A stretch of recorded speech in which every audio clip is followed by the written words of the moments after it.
Hello guys, alam niyo ba itong pagkain na to? Okay. Yan.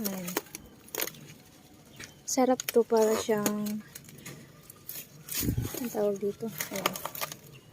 Mahanap lang po ako. Iba pa ba? Ito, malaki.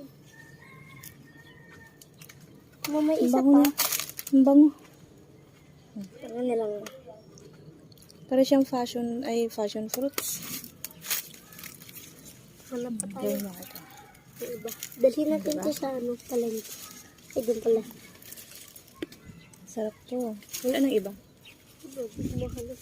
Nahilaw pa yung iba guys. Yan, kilala mo ba to?